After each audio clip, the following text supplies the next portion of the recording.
Assalamualaikum, Profesor Datuk Mufti. Saya ada satu soalan. Soalan ini berkaitan dengan kerja-kerja dan tugasan integriti kita, iaitu bagaimana untuk kita membangkitkan atau mentebikkan rasa keikhlasan dan integriti dalam diri-diri petugas yang bekerja, terutamanya kepada polis-polis kita ni. Okay, terima kasih.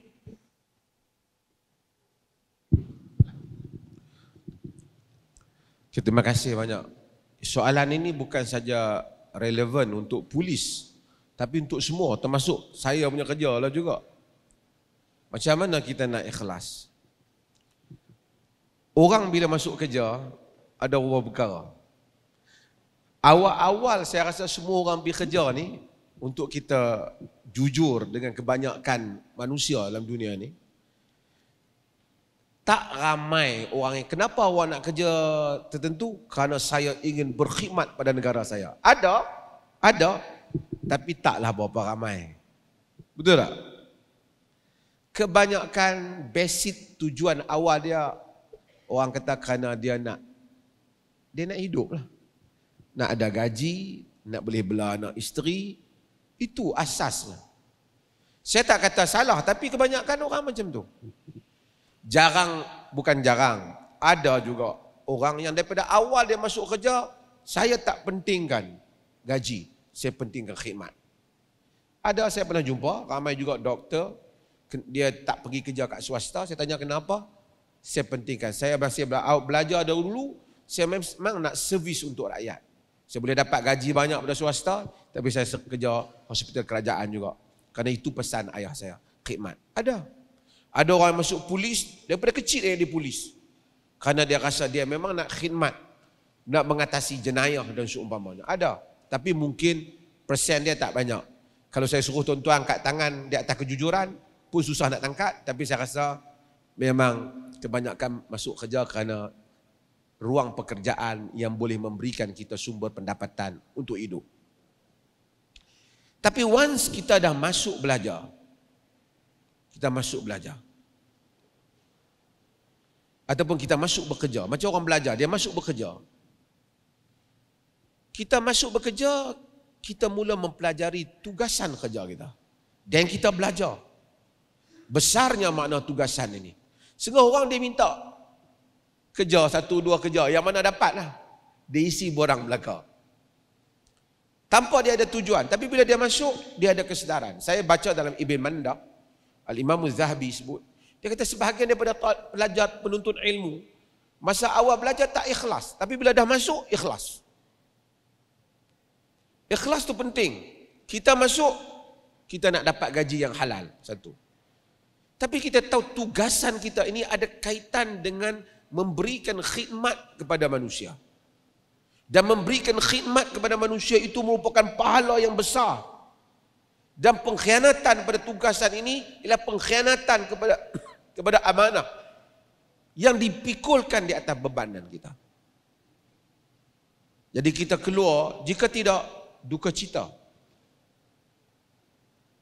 Kerana duka cita, takut kita ada peluang macam orang jadi polis kan, juga yang lain jugalah, tentera. Dia ada peluang untuk dapat sekurang-kurangnya pahala orang yang mati syahid bila keluar dalam tugasan. Apatah lagi apabila bertempur dengan musuh yang merupakan musuh kepada negara dan kepada umat yang duduk dalam negara juga, yang majoritinya orang Islam. Keselamatan orang. Man qutila duna malihi fahuwa syahid. Siapa yang berperang kerana nak selamatkan harta dia, dia boleh dapat pahala syahid. Ini kan pula orang yang berperang ataupun bertarung kerana nak selamatkan keselamatan awam, boleh dapat pahala syahid. Tapi kalau benda ni langsung tak ada dalam fikiran dia, aku tak kira, aku kira kerja je. Tak ada pernah kita kaitkan dengan Allah, ya Allah, bagilah pahala pada aku di atas tugasan ni. Di samping aku bekerja kerana soal untuk kehidupan, aku berniat supaya aku dapat pahala di atas tugasan ni. Yang itulah benda yang kita kena, antara kita dengan Tuhan, mati sama saja.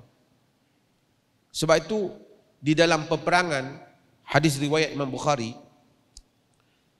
perang mati syahid.